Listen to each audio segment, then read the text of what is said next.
Hey, good morning, everyone. I'm Mark Crowther. I'm the chair of the Department of Medicine. I apologize for my backdrop. I'm calling you from my swing office at St. Joe's this morning. This morning is the first of what I'm hoping are a gradual return to normal grand rounds. We're not going to talk about COVID-19 this morning, so thank you for joining us. The speaker this morning had been scheduled to join us here in Hamilton to do chairs grand rounds, but unfortunately, as we all know, was unable to travel here, but has agreed to present by video conference. Today's speaker is Dr. Shruti Chakravarty, who's a colleague of mine and who has been working on some really interesting work in antiphospholipid antibody syndrome, which many of you will know is an area of interest of mine. Shruti is an assistant professor in the Department of Medicine and the Division of Hematology at Johns Hopkins. Received her medical degree from the University of Delhi in India and internal medicine at the Cleveland Clinic, and then hematology and oncology, and a Master of Science in Clinical Investigation from Vanderbilt. She looks after, her practice is actually quite similar to mine, for those of you who know what my practice is like, basically consisting of people with unusual hematologic diseases, particularly microangiopathic hemolytic diseases. And Shruti presented one of the plenary abstracts at last year's American Society of Hematology on the role of complement activation in antiphospholipid syndrome and in microangiopathic hemolytic anemia. So I'll turn it over to Shruti. I will try to keep myself muted and also turn off my video to avoid distraction during the course of Shruti's presentation.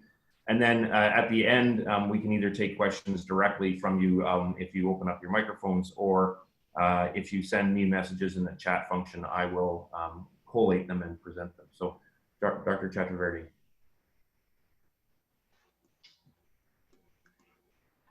Thank you, Dr. Crowther. Do you hear me? Just checking. Yes, we can hear you. Right. Good morning, everybody. Thank you for being here for this virtual grand rounds, and I'm very grateful and appreciative of the opportunity to present to this group. Today, I'm going to talk about the antiphospholipid syndrome and where we are in 2020, and provide some data to show that complement may actually be the key to some of the more severe manifestations of the antiphospholipid syndrome. Now, these are my disclosures. I have some research support from Shire, and I've been on the advisory board for Sanofi and Alexion. And I will be mentioning off-label uses of certain medications for the treatment of catastrophic antiphospholipid syndrome.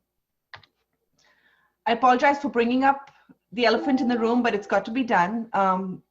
Coronavirus is why we are doing this virtually. I do want to thank all of my colleagues on the front line who are taking care of these patients, and everyone who's made these virtual grand rounds possible. And finally, I'm grateful that we can remain connected in this time of isolation. So, the outline of my talk today will include a brief introduction of antiphospholipid syndrome diagnosis and treatment, followed by a section on catastrophic antiphospholipid syndrome, or CAPS as I'm going to call it. And finally, I'll discuss the role of complement in the antiphospholipid syndrome and catastrophic APS. I'd like to start with a case. So this is a lady I saw a few years ago. She's a 34-year-old woman who has a history of stroke when she was in her early 30s. And she presents to the emergency room with left leg swelling, and the ER doctors diagnose her with an occlusive deep vein thrombosis. In terms of past medical history, she reports that she had a DVT 8 months ago, for which she got 3 months of warfarin. She also has migraines. And then she mentions that she's had 4 miscarriages. There is no family history of thrombosis, and she's on no medications. So at this point, you have a woman, and certain things are popping out here. She's had stroke, which is an arterial clot. She's now come in with a second deep vein thrombosis. And there's a history of miscarriage. This pattern is really suggestive of antiphospholipid syndrome, which is a systemic autoimmune disorder characterized by thrombosis either in the arterial or venous bed, with or without pregnancy morbidity, in the presence of antiphospholipid antibody tests that remain positive. And I like this illustration of this elephant because it really tells you that there are these very varied manifestations of antiphospholipid syndrome. For example, the obstetrician may see preeclampsia, where I see catastrophic APS and thrombosis. And there are other things such as thrombocytopenia and livedo that may be noted in these patients. So that's bringing us to the clinical manifestations. While thrombosis and pregnancy morbidity are the cardinal manifestations, there's a laundry list of other features that have been associated with the antiphospholipid syndrome. And these include things like thrombocytopenia, which is rather common, occurring in over 20% of patients, to things like skin ulcers, epilepsy, gangrene, etc. A lot of these are termed non-criteria manifestations because they haven't made it into the formal diagnostic criteria for APS. Now, the second part of it, in addition to clinical features, is the presence of antiphospholipid antibodies. There's really 4 buckets of antiphospholipid antibody tests. The first is testing for the presence of a functional lupus anticoagulant in vitro. And there's a number of tests that we use to do this, including the dilute Russell Viper venom time, the PTT, as well as the hexagonal phase phospholipid and platelet neutralization test. The next is the anti-beta-2 glycoprotein antibodies, which are considered to be the primary pathogenic antibodies in antiphospholipid antibody syndrome, and they can be directed against different domains of the protein. And there is some data to suggest that, for example, domain 1 antibodies may be more significant. The next category is the anti-cardiolipin antibody tests, which were the first detected ones. And finally, there's a bucket of other antiphospholipid antibodies that include antibodies against phosphatidylserine or prothrombin, phosphatidylethanolamine, and others. In terms of the clinical significance of these antibodies, it's really highest for the lupus anticoagulant and then goes down in order. And the IgG isotypes tend to be more significant than the IgM isotypes in terms of their association with thrombosis and other clinical events. And the significance of the IgA isotypes is really uncertain, and it's not clear that they really are associated with antiphospholipid antibody associated clinical events like clotting and pregnancy loss. So let's go back to her case. The patient is started with a low molecular weight heparin to warfarin bridge in the ER, admitted for a few days, and then discharged. You see her in clinic. Because her pattern is so suggestive of the antiphospholipid syndrome, you get testing for this, and her labs show a prolonged PTT at 43 seconds, while a prothrombin time is normal, a positive lupus anticoagulant by the dilute Russell Viper venom time, and you see that she has positive tests for the anticardiolipin IgG and anti-beta-2 glycoprotein IgGs, although her IgM tests are negative. Does she have APS at this point? I'd say possibly, but we do need to repeat these tests 3 months later to confirm the diagnosis, and I'll go into why in a little bit. So these are the revised ISTH criteria for definite antiphospholipid syndrome, which include both clinical and lab criteria, and you need at least one of each to make the diagnosis. The clinical criteria include vascular thrombosis and pregnancy morbidity, which includes either 3 or more spontaneous abortions before the 10th week, or any fetal loss beyond 10 weeks, or premature births at or before the 34th week of gestation because of eclampsia or APS-related complications. The lab criteria include the presence of either the lupus anticoagulant, anticardiolipin antibodies, or anti-beta-2 glycoprotein antibodies of only the IgG or IgM isotypes, detected on at least 2 occasions, at least 12 weeks apart. But there are challenges with the diagnosis of APS. The first is that transient antiphospholipid antibodies are common, particularly the anticardiolipin antibodies. And patients that have these antibodies detected on one instance, for example, don't really have true antiphospholipid syndrome and shouldn't be treated as such. Amongst all patients with antiphospholipid antibodies, those with true APS are a minority. So to overcome this, ideally, we would restrict testing to patients that are suspected to having antiphospholipid syndrome based on either their clinical presentation or elevated PTTs detected incidentally. So the 83-year-old patient who's a smoker, who comes in with, and has cancer, who comes in with a DVT is not the right person to test. And the second part is that repeat testing is crucial to establish that this is truly a persistent antiphospholipid antibody. The next challenge is that these patients often come to attention when they've had a blood clot, but most anticoagulants or several anticoagulants can interfere with testing for the lupus anticoagulant. For example, there are false positives with the direct oral anticoagulants. And this remains a challenge. Ideally, you'd be able to stop anticoagulants before testing. There are some lab techniques that are emerging to overcome these issues, but they're not widely available yet. So there is a spectrum of severity in terms of patients with antiphospholipid antibodies or APS. We've got patients that have antiphospholipid antibodies, but are never going to get a single thrombosis, so-called carriers. to those that will have one thrombotic event and will do okay. Then there are a smaller number that either have multiple thrombotic events or refractory thrombosis, which means they're either having recurrent thrombosis on or off anticoagulation. And finally, there's a very small group of patients with catastrophic APS, which, while rare, is associated with severe morbidity and mortality. So there's a question of risk stratification that arises. Which of these carriers are going to develop thrombosis? Which of these patients with single thrombosis might be able to stop anticoagulation safely? And what do we do about these patients that seem to keep clotting despite whatever we do for them? So that brings me to not all antiphospholipid antibodies are created equal, and there is a critical role for risk stratification in this disorder. As of now, the best risk predictors that we have is the antiphospholipid antibody profile.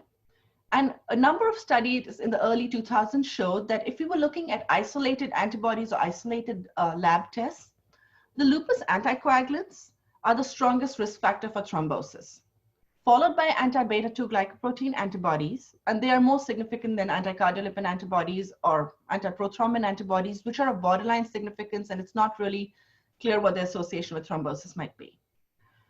What has emerged as perhaps the strongest risk factor is what we term triple positivity, which means that the patient has a positive test for a lupus anticoagulant, plus beta-2 glycoprotein antibodies, plus anticardiolipin antibodies. Usually these are of the IgG isotypes, but IgM isotypes are also included in the definition.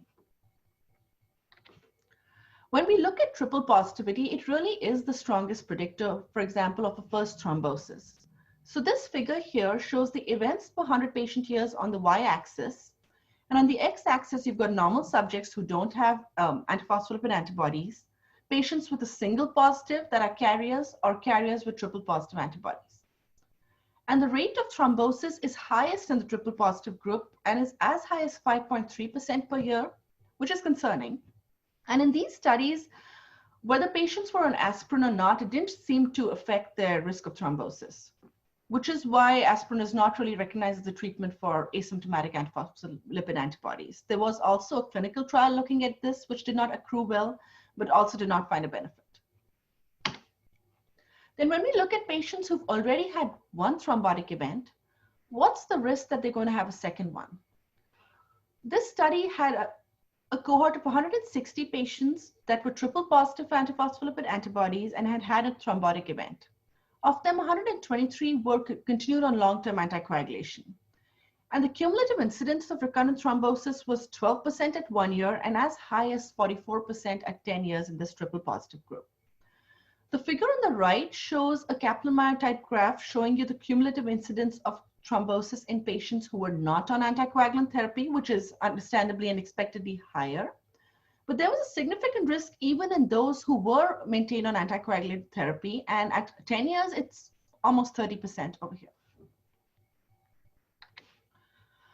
While triple positivity has emerged as a good marker of recurrent thrombosis, or rather the best marker we have at present, it does not identify patients who are at risk for the catastrophic form of antiphospholipid syndrome or patients who are going to develop thrombosis despite anticoagulation.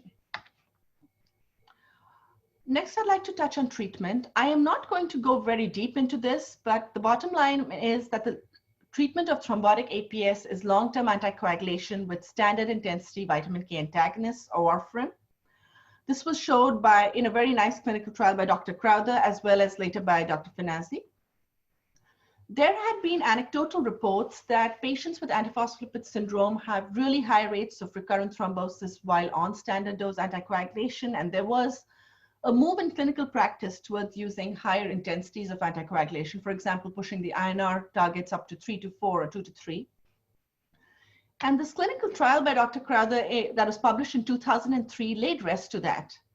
They randomized patients with thrombotic APS to receiving anticoagulation either with standard intensity warfarin with an INR of 2 to 3 or higher intensity with an INR of 3 to 4, and did not find a reduced rate of recurrent thrombosis in the higher intensity group, which is actually represented by this dotted line, which is higher in this graph here compared to the solid line. So standard intensity warfarin is recommended for thrombotic APS. That said, we don't have very good treatment options for patients who recur while on standard intensity anticoagulation. And in clinical practice, there are still people who will put them on higher intensity anticoagulation. So the next question, can we use the direct oral anticoagulants for antiphospholipid syndrome? These drugs are attractive because they don't need monitoring, they're convenient, and they don't have as many food and drug interactions. So this was a question for several years and while clinical trial data was awaited. And over the past 2 years, there 2 studies were published that showed us what happens in these patients. So this was the first study, which is a randomized trial of rivaroxaban versus warfarin in patients with triple positive APS. So I want to point out that this is high-risk antiphospholipid antibody patients who've had a clot and are positive for all 3 types of antiphospholipid antibody assays. They were randomized to either get rivaroxaban or warfarin. And after a follow-up of 1.5 years, there were 19% of patients that had recurrent thrombosis in the rivaroxaban group, compared with only 3% on the warfarin group. And the study was stopped early because of excess events on rivaroxaban. So the conclusion we draw from this is that perhaps rivaroxaban is not a good option for high-risk patients with antiphospholipid syndrome, and we should just keep giving them warfarin at standard intensity. But then you might argue that this is not all patients with antiphospholipid antibody syndrome, and should we give low-risk patients a chance? So there was a second study published last year that randomized patients that were positive for any antiphospholipid antibody test, either a lupus anticoagulant or antibodies against cardiolipin or beta-2-glycoprotein 1. They did include patients who had IgG antibodies and excluded those that had only the IgM isotype because the association with thrombosis is less certain. And randomized patients to either rivaroxaban or warfarin. And the recurrent thrombosis rates were 11.6% with rivaroxaban compared with 6.3% with warfarin. This was designed as a non-inferiority trial, and they did not meet the non-inferiority margin. In fact, there was an increased rate of arterial events with rivaroxaban as well. Now, this is all comers with antiphospholipid syndrome, not just triple positive patients. So it does suggest that warfarin is still the preferred drug for antiphospholipid syndrome. In clinical practice, I do not start patients on a direct oral anticoagulant, and I'm sure a lot of my colleagues across the world also do not. A question does arise in the patient who has antiphospholipid antibody syndrome and has done well on a direct oral anticoagulant for maybe 2, 3, or 4 years. And perhaps these patients could continue, but we still need good clinical trial data to tell us that it's safe.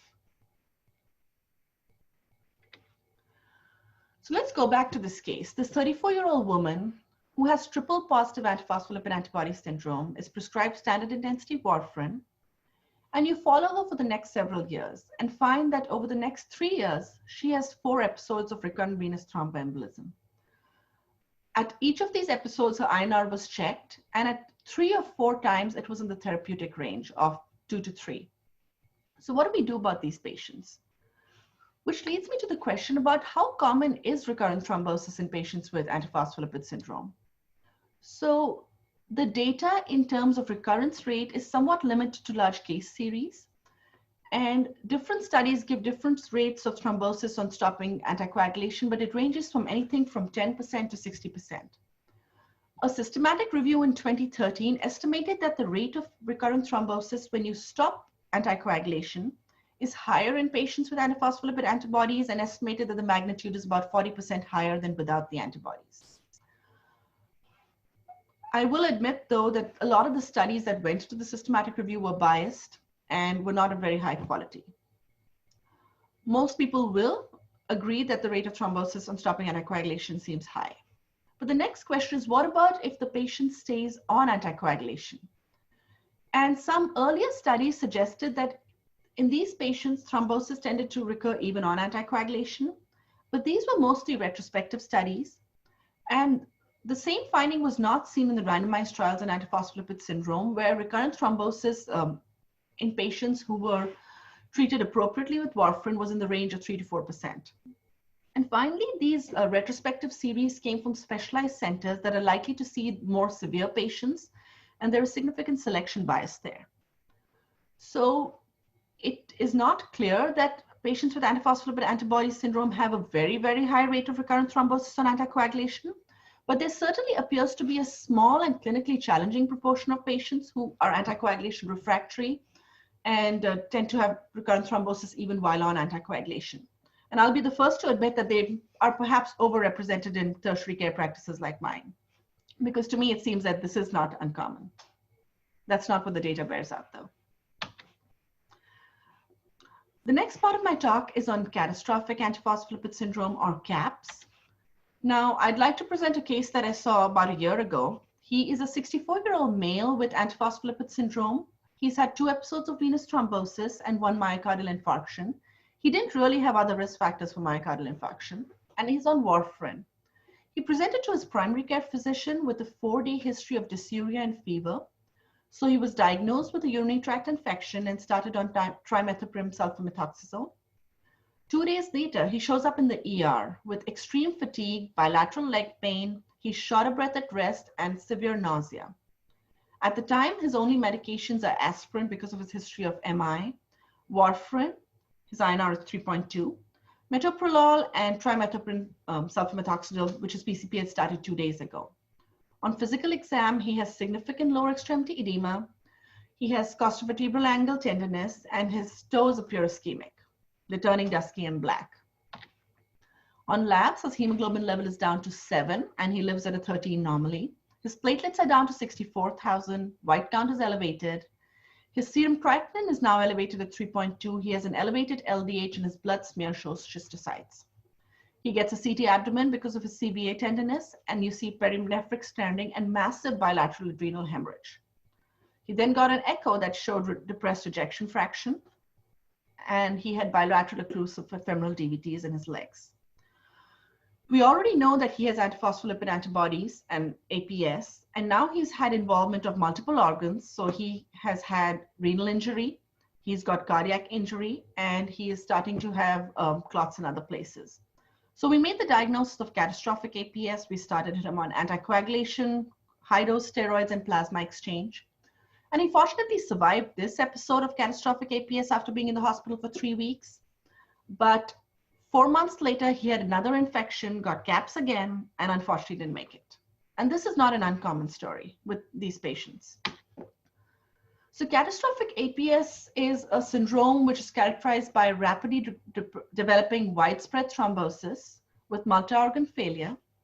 It is often triggered in patients that are predisposed to it by some sort of inflammatory triggers, such as surgery, infection, pregnancy or delivery, etc. And it's fortunately rare, occurring in less than 1% of patients with the antiphospholipid syndrome, but mortality is still in the range of 40 to 50% despite best available therapy. And now the diagnosis of catastrophic APS can be challenging because the presentation with multi-organ failure and cytopenias and thrombosis is very similar to other severe thrombotic disorders or other causes of multi-organ failure, such as a thrombotic microangiopathies like TTP or hemolytic uremic syndrome, like heparin-induced thrombocytopenia, sepsis with disseminated intravascular coagulation, or a patient with disseminated cancer and thrombosis. So there are international consensus criteria for the diagnosis of CAPS. This includes the involvement of 3 or more organs, systems, or tissues by thrombotic manifestations. The development of manifestations in these 3 or more organs simultaneously or at least within a week. Confirmation of the presence of antiphospholipid antibodies, and histologic confirmation of small vessel thrombosis in at least 1 organ or tissue. Now, if a patient has all 4 of these criteria, it's a definite catastrophic APS. But if only 3 criteria met, it's called probable APS. And the reason that this caveat is needed is that making this diagnosis can be extremely challenging, because what if the 3rd event occurs at greater than 1 week, but the patient has had this event while on anticoagulation? That still sounds pretty bad. What if the patient dies before you can repeat testing for antiphospholipid antibodies and you can't confirm them? And finally, in a critically sick patient who's often thrombocytopenic and on anticoagulants, it may be challenging to get, for example, a kidney biopsy. So even with all of these caveats, CAPS criteria remain suboptimal in terms of diagnosing patients with APS who are going to have fulminant thrombotic presentations and a poor outcome. So in this study from the International CAPS Registry, they looked at 152 ICU admissions in 134 APS patients. So these are really patients who are ending up in the ICU because of severe APS-related thrombotic complications. And then they classified them by these international consensus criteria and looked at their outcomes. They found that there was not really a difference in outcomes of mortality between patients who were labeled with the diagnosis of definite CAPS versus those that were labeled as not CAPS, highlighting that these criteria are not identifying all of the patients that are at high risk for poor outcomes. And in terms of why patients didn't come into the definite CAPS or probable CAPS bucket, the most common reasons were couldn't get a biopsy, could not repeat testing because they were too sick or died, or they had less than 3 organs involved, evolved over greater than 1 week. The criteria are rather stringent over there. So suppose you diagnose someone with definite CAPS or probable CAPS, what do? There isn't a standardized treatment regimen. Treatment usually involves at least one, usually more, of anticoagulation with parenteral anticoagulants for the most part, high-dose corticosteroids for immunosuppression and reducing inflammation, something directed towards the antiphospholipid antibodies, whether it's plasma exchange or IVIG, and a host of other options for immunosuppression. We tend to use more rituximab. I know there are other centers that will use cyclophosphamide up front. Data from the international registry, which is observational cohort data, suggests that triple therapy has higher survival than other combinations, and that includes something to anticoagulate, steroids, and something directed at the antibodies, so plasma exchange or IVIG. And survival with that is reasonable, but there's still almost 30% mortality, which is not great. If patients are not treated with any of these measures, then 75% of them will die. And there are several patients who don't seem to respond to triple therapy, for example. People that start getting worse while on treatment, develop respiratory failure, worsening renal failure, etc. And for these patients, we do have a few options. None of these are supported by clinical trials. None of these are FDA approved. One of the more commonly used options is rituximab, which depletes B cells and might reduce the antiphospholipid antibody titer.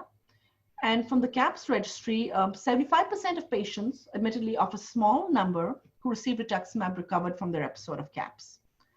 Other options that have been described in case reports are a drug called defibrotide, which is an antithrombotic and anti-inflammatory type agent, and is used to treat sinusoidal obstruction syndrome in patients with transplants. And there's case reports that it's been used to salvage patients with CAPS.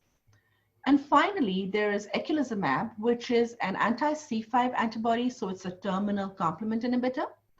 And there is a list of case reports saying that it can be used to salvage patients with either refractory antiphospholipid syndrome and CAPS, and the list is growing. And that's what's going to carry me into the next part of the talk, is how complement ties into the pathogenesis and treatment of APS and CAPS. But before I get there, I just want to highlight a few key issues in APS. You've seen this figure before. So we have a spectrum of disease from carriers with antibodies who never get thrombosis, all the way to patients who will have multiple or refractory clots or catastrophic APS. In this landscape, the key issues are, first, that biomarkers to assess risk are suboptimal. We really don't have a good way of predicting who can come off anticoagulation or who needs anticoagulation plus, whatever that plus may be. The treatments for refractory APS and catastrophic APS are suboptimal, and there's still significant morbidity and mortality with these. And finally, there is an incomplete understanding of the mechanisms underlying APS and CAPS, particularly in terms of how is CAPS really different from APS, what changed? And that brings me to the role of complement in APS. So before I delve into that, I do want to briefly touch upon an overview of pathogenic mechanisms in APS. Most people agree that it is the antiphospholipid antibody that is key to pathogenesis, and it binds to phospholipid binding proteins on cellular surfaces. After that point, there are multiple proposed mechanisms of thrombosis. The earliest identified was promotion of coagulation, either by inhibiting natural anticoagulant pathways such as protein C, by inhibiting fibrinolysis, but also by promoting some procoagulant pathways.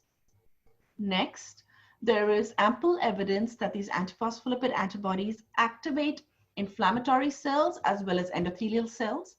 And by doing that, they lead to the expression of procoagulant substances on the surface of cells, lead to release of extracellular vesicles that can be procoagulant, and can lead to netosis that can contribute to thrombosis.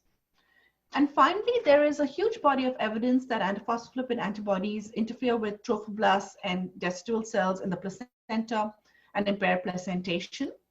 Some of this occurs through disruption of the annexin shield on endothelial surfaces and surfaces of the placental cells.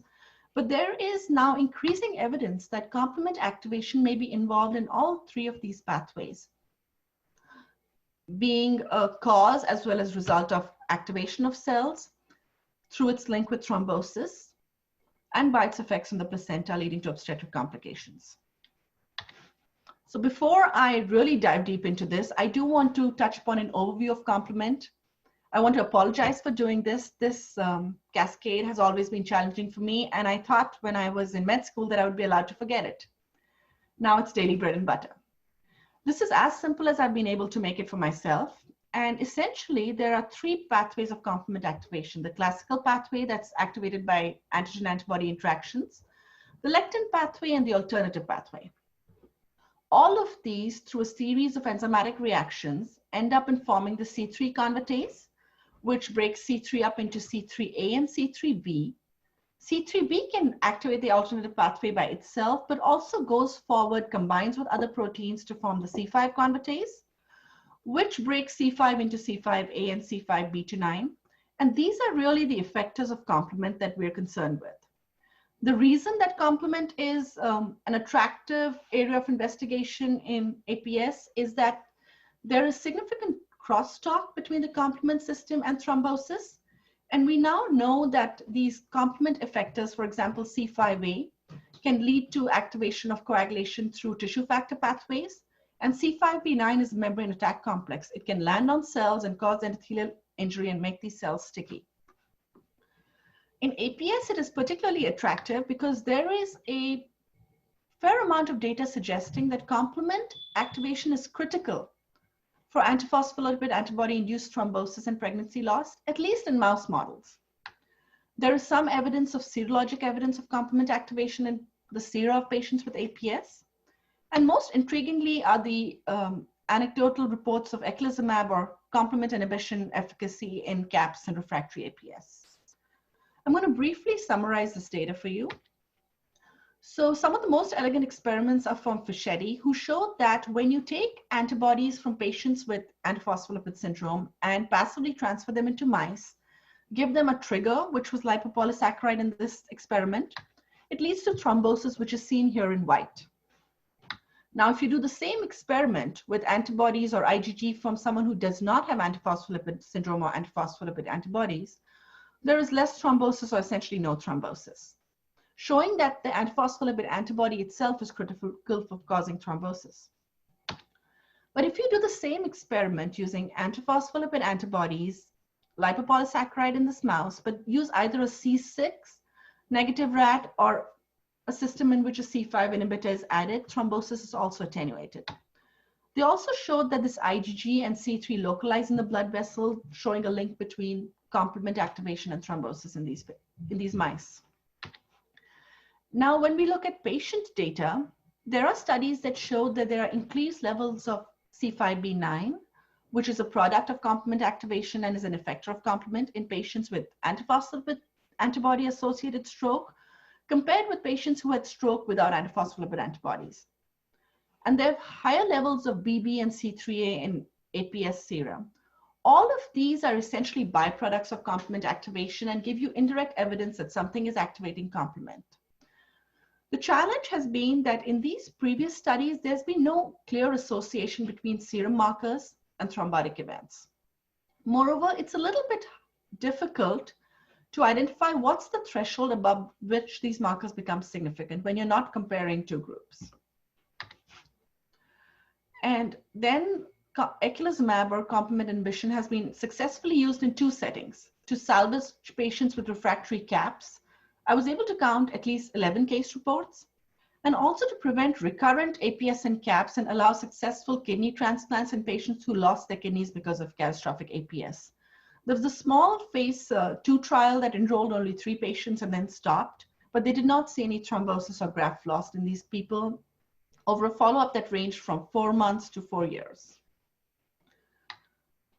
And we have to recognize that all of these studies are impacted by publication bias, because I don't think people are reporting too many poor outcomes after using eculizumab, which is very expensive. This led us to evaluate complement and APS and CAPS using some novel tools. So we conducted a cross-sectional study with patients from Hopkins, but also from Cleveland Clinic and McMaster University, thank you, where we enrolled patients with thrombotic APS, CAPS, and lupus using standard criteria. And we also enrolled additional controls for sequencing experiments, which was 33 patients with atypical hemolytic uremic syndrome, which is a prototypical complement-mediated disorder, and another 43 healthy controls. In addition to testing their serum, we also affinity purified the anti-beta-2-glycoprotein antibody from the patient's serum. And then we looked at complement activation using two methods: the modified mHam assay, which is a functional assay that I will describe, and also flow cytometry for C5b9 deposition on the cells. And finally, we sequenced complement genes in all of these individuals. So here's the modified mHam assay.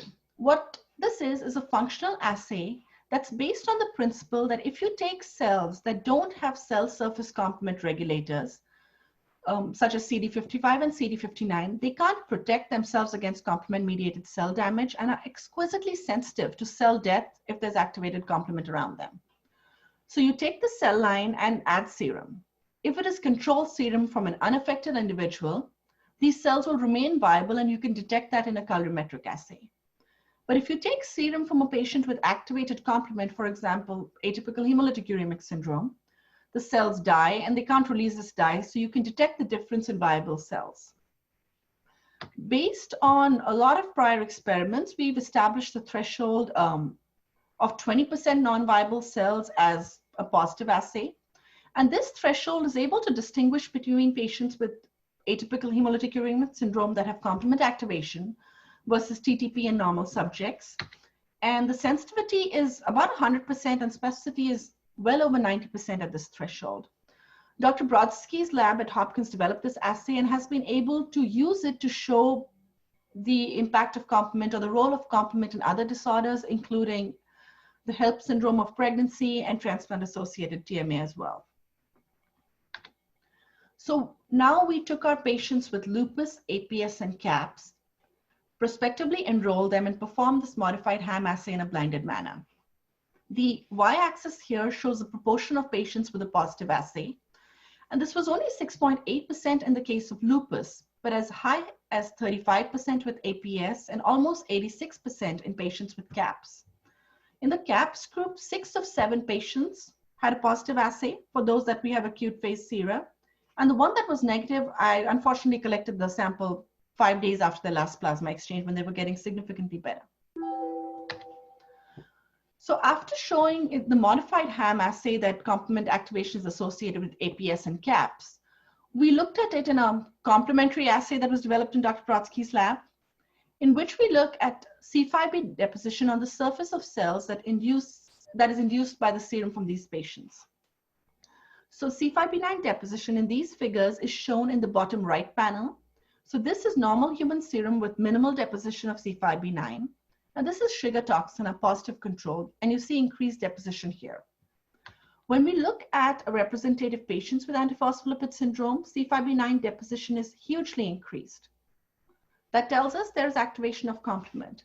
But we wanted to investigate which pathway this might be occurring by, whether it's the classical lectin pathway or whether it's the alternative pathway.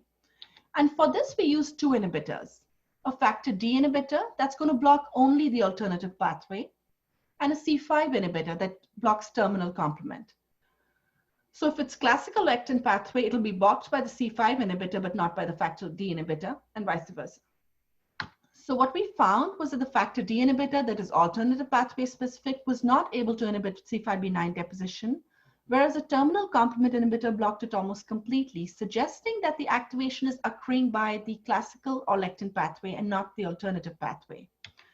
And we were able to show the same thing in the modified mHam assay, where the dotted line represents a positive threshold.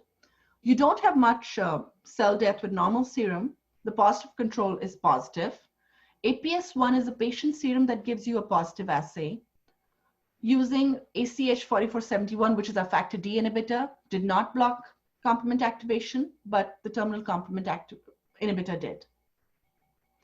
In addition to looking at APS sera, when we looked at antiphospholipid antibodies extracted to patients but added to normal serum, we found the same thing, showing us that it is the antibody itself that's leading to complement activation and not something else in the blood of these patients. The next thing we looked at, well, what about triple positivity? We know that's a really strong risk factor for thrombosis. And what we found was what we expected to find, which is that the rate of positive modified Ham tests, so rate of complement activation, was highest in this triple positive group. And the orange line here represents recurrent thrombosis in our cohort, and that was also highest in the triple positive group at around 51%. Next, we wanted to see, well, what happens with time since thrombosis? And this was of interest because I was a little surprised that only about 36% of APS patients had a positive assay. And in this figure here, you see time since thrombosis on the x-axis and cell killing on the modified Ham on the y-axis. The dotted line is a positive assay. And I've separated people with a single thrombosis in blue and recurrent thrombosis in red. What you'll notice is that around the time of diagnosis of the clot, most people have a positive assay. But as time passes, the rate of positivity goes down. In fact, if you look at people at less than 1 year, the majority of them, almost 70%, are positive, but after that it turns negative. And people positive after 1 year are to the right of this gray dashed line. Most of these are people who had recurrent thrombosis.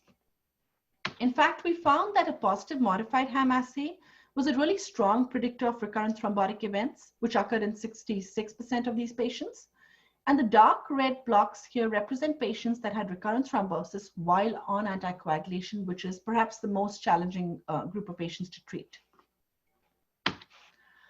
When we think about, well, how are these antibodies activating complement? This is something that we're actively investigating. But other things that have been proposed are that immune complexes in APS lead to activation of the classical complement pathway, which makes sense because this is an antigen-antibody disease. The fact that beta-glycoprotein antigen itself has complement regulatory effects, and it may inhibit complement activation, so an antibody against it leads to the opposite effect. And finally, beta-glycoprotein is actually a structural homologue of complement factor H, which is an inhibitory protein in complement. And some patients with APS seem to have antibodies that cross-react against complement factor H, taking out the negative inhibitor. There is reduced levels of CFH in patients with APS, and adding CFH can sometimes rescue complement-induced hemolysis in vitro assays. Still, the jury is out, and this is an area of active investigation.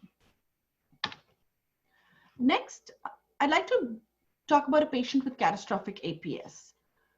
We looked at complement activation in this group, and as I've shown you, there's a significant rate of positive modified Ham assays or complement activation in this group. And we did the same experiments with flow cytometry, and you see not much C5b9 deposition with normal serum, with EDTA, which is a complement inhibitor, or normal human serum.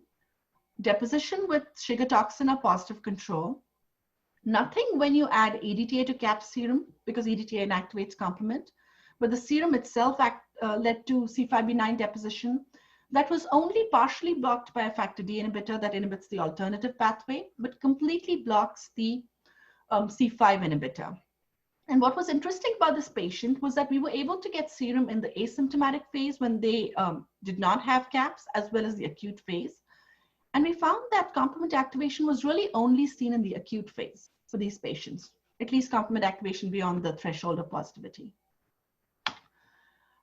Next, we really wanted to understand how is CAPS different from APS. And for this purpose, we sequenced all of our participants in the study on a panel of 15 genes that are involved in complement regulation. And what we found was that the rate of mutations in CAPS was 60%. Now, this refers to rare germline mutations with a minor allele frequency of less than 0.005 and germline variants. The CAPS group was actually similar to a positive control group for or atypical HUS, which is known to be a complement-mediated disorder. We did not see a higher rate of mutations in APS and lupus compared to normal individuals. Now, the overall rate of mutations does seem rather high even in our negative control groups, but This is what you expect to see if you're filtering only for rare variants in a number of genes without functional implications. When we looked at what mutations are we seeing here, here's the list to the right. A lot of these are variants that you'd see in patients with atypical hemolytic uremic syndrome, but in addition, we also found variants in CR1, which is interesting because it regulates both the classical and alternative pathways and might explain why in our flow cytometry experiments, we found that in CAPS, there appeared to be a contribution of both pathways. So based on our data, we came up with a multi-hit model for CAPS. It starts with antiphospholipid antibodies that activate complement in APS, and often in the presence of a trigger that does not always need to be as severe a trigger in CAPS. It can lead to thrombosis. But in CAPS, these patients, in addition to these antiphospholipid antibodies, also may have mutations in complement regulation genes that predispose them to uncontrolled complement activation. Now, when these patients see a trigger, they can develop disseminated thrombosis and multi-organ failure due to uncontrolled complement activation and uncontrolled thrombosis. So what we concluded was that anticoagulation with warfarin remains the standard of care for thrombotic APS. Still, outcomes of CAPS remain poor despite best available therapy, which as of today includes anticoagulation, steroids, antibody-directed therapy like plasma exchange or IVIG, with or without other immunosuppression. We found that thrombosis in APS and CAPS is associated with complement activation, that CAPS is associated with mutations in complement genes that may account for that thrombotic multi-organ failure, and draws parallels with other complement disorders like atypical HUS that are successfully treated with complement inhibition. And this sets the stage for a clinical trial of complement inhibition to reduce mortality in patients with severe APS and CAPS. And we are in the process of trying to design and set up the study. Before I finish, I'd like to acknowledge everybody who's contributed to this work. I work with Dr. Brodsky at Hopkins, who's my research mentor, and his lab has done most of these studies. This is our team at Hopkins, without whom it would not have been possible. But we're studying rare diseases here, and we're fortunate to have collaborators at Cleveland Clinic and also at your institution, where Dr. Crowther has been instrumental in helping us recruit patients with CAPS. And without him, the study would not have happened at all because you see more than we do. This is my research support, and I've been grateful to everyone else who supported us. Thank you. Thanks, Shruti. That was excellent and very clear. I'll open it up for people who wish to ask questions verbally. So if you want to ask a question, just unmute yourself and ask, and then I've got a couple of chat questions I'll ask afterwards. So any questions from the audience? Shruti, I'll just ask one while we're waiting for people to... Hello. Yeah, go ahead. Doctor, it's Panji Doraisamy here from the Hamilton General Hospital. Can you hear me? Yes. Yes, go ahead. Thank you to Dr. Shruti. That's a very interesting talk, and thank you for the information you provided. One of the conditions that I am frequently involved in is in pulmonary hypertension. So in pulmonary hypertension, there is a strong association with antiphospholipid antibodies. So both in the secondary pulmonary hypertension, as well as in the primary pulmonary arterial hypertension. Now, firstly, should we be looking in patients with the antiphospholipid syndrome, besides those that we know there's a direct association, for example, in SLE and scleroderma, should we be looking for pulmonary arterial hypertension in these patients? That's my first question. The second question is that there's a high prevalence of chronic thromboembolic pulmonary hypertension. And in fact, if you look, there was a study published, I remember approximately 2 years ago in the European Respiratory Society Journal, where they looked at the lung manifestations of antiphospholipid syndrome. And in fact, probably the commonest lung manifestation was in fact pulmonary embolism. And in that group, they found that there was a high prevalence of chronic thromboembolic pulmonary hypertension. So should we be doing, say, VQ scans at least as a screening tool in these patients? Thank you for your question. That is really interesting. And I will start with admitting that you probably see more pulmonary hypertension. You most certainly see more pulmonary hypertension than I do. I'm aware of this association of antiphospholipid syndrome with pulmonary hypertension. And I've certainly struggled with patients who have chronic thromboembolic pulmonary hypertension and keep having recurrent thrombosis despite anticoagulation and keeps getting worse. I don't know if there is data that supports screening everybody with antiphospholipid syndrome for pulmonary hypertension, although doing it in the opposite direction doesn't sound unreasonable, because if you have a thrombotic disorder, perhaps adding anticoagulation if they're not already on it might be helpful.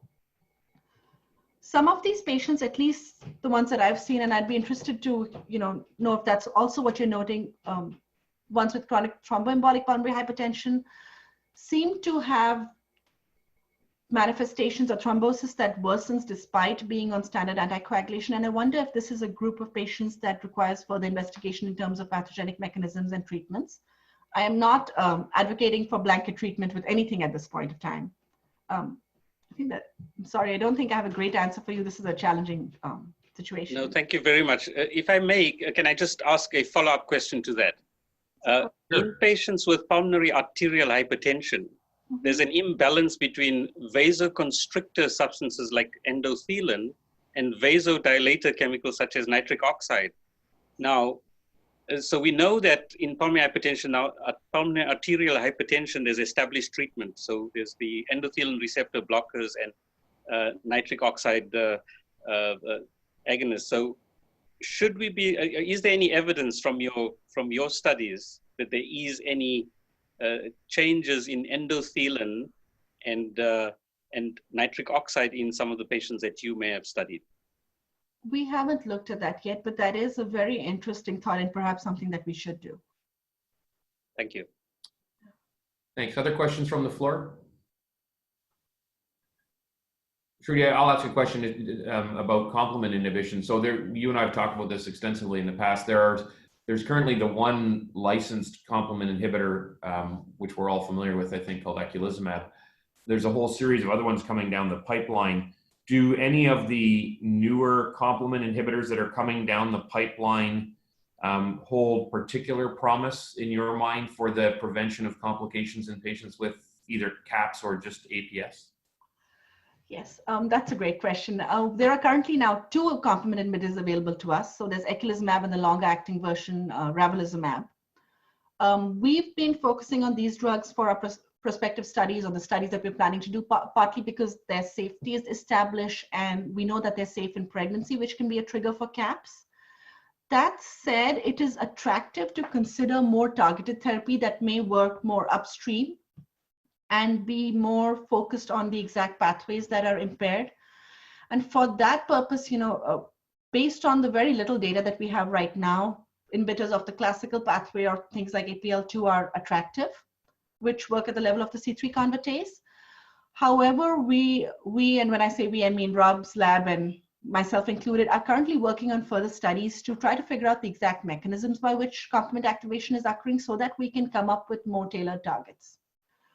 We'll use what we have for now if we get a study off the ground, but we are looking forward to using something more focused. Thank you. 2 questions in the chat function. The first is from Dr. Prabtani. So this is try to answer this in less than 2 hours. Prevention of recurrent fetal loss, with a particular thing, should we be using aspirin? But I think in general, at a high level, the role of anticoagulants and other therapies to prevent fetal loss in patients with APS. And you're telling me I don't have 2 hours? You do not. Okay. I think what we're doing right now for recurrent fetal loss, based on the data, whatever it, the strength of the data is not wonderful, but what we're doing right now is using a combination of low molecular weight heparin and antiplatelet therapy. There are some studies that show that it might be affected across the board. That's not what, there isn't strong support for it based on the research data, but in my limited experience with obstetric APS, these women who've had multiple losses will do almost anything to try to have a successful pregnancy, and we give them the best that we have. Jason Vaught, working along with the reproductive group at Hopkins, has just had an LOI approved and an IRB approved for a study using eculizumab for obstetric APS with either recurrent fetal loss or early help to see if this improves outcomes. I don't know if there are any obstetricians here who may have more insight. Ali, I'll just say that aspirin is, in my opinion, used routinely because aspirin is used routinely, not necessarily because there's even reasonable quality evidence that it works. I would think that if you asked 50 people who work in the area, should you use aspirin in every patient who has APS and a history of APS attributable pregnancy complications, everybody would give a sigh and then say yes. And the sigh is based on the fact that we just don't have data, but it would be difficult or impossible to do that study. We attempted to do that 20 years ago, and then we looked at urinary thromboxanes to look to see if women were or weren't taking the aspirin. And essentially everybody was taking aspirin, whether we asked them to or not, as part of the study. So it's an impossible question to answer. I don't think we'll ever have an answer to that. It's not likely to be harmful, so it's just not clear that it's beneficial. Shruti, a question about one of your slides in particular. You had a slide that listed genes on the right-hand side, and those same genes studied on other diseases on the left. What were those other diseases? I'm going to go back and go, is this the slide we're talking about? Possibly? Yes. So these genes are the same genes that have been evaluated in thrombotic microangiopathies like antiphospholipid antibody syndrome, with the exception of CR1, which is not on standard panels for the thrombotic microangiopathies, but there is a growing body of evidence that it is relevant in complement regulation in things like lupus nephropathy, etc. And atypical HUS, for example, is thought to be a more alternative pathway type of disorder, so CR1 has not been of major interest. But when we're looking at both pathways, it becomes more and more relevant. Thank you. And maybe just the last question from Dr. Schulman, realizing that right now there's not a tablet of hydroxychloroquine left on Earth that isn't hoarded by somebody, but when we return back to normalcy, hydroxychloroquine has been evaluated in obstetrical APS. Do you recommend using hydroxychloroquine in patients with thrombotic APS with or without a refractory pattern? Yes.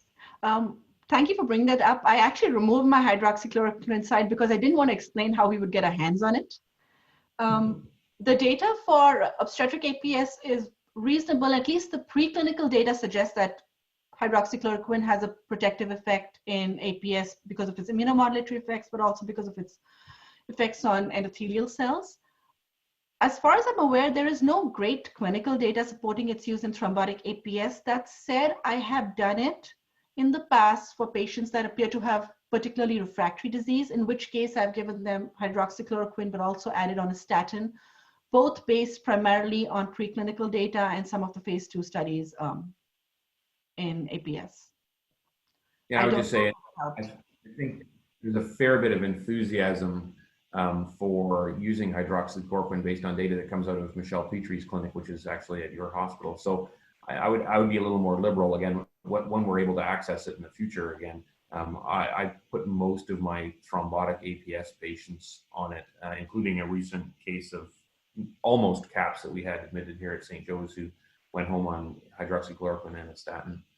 I'm going to call it there because we are almost at 9 o'clock. I'd like to thank Dr. Chaturvedi for an excellent, very clear presentation. And also we peaked at 63 people attending, which is a great attendance for our grand rounds. And so we will try to do this every single week. I think next week is probably going to be an update on ICU research in COVID-19 presented by some of our researchers here who are really leading the world in terms of getting these kind of projects done. And then probably the week after that, we'll have Dr. Cole presenting on interstitial lung disease. Martin is a world expert in that domain and has done some really important work in another area where there's a lot of changes going on. So thanks everybody for attending. Look forward to at least seeing your names in the chat box function next week. And I appreciate you taking the time to attend this morning. And thanks again to Dr. Chaturvedi. Have a good morning, everyone.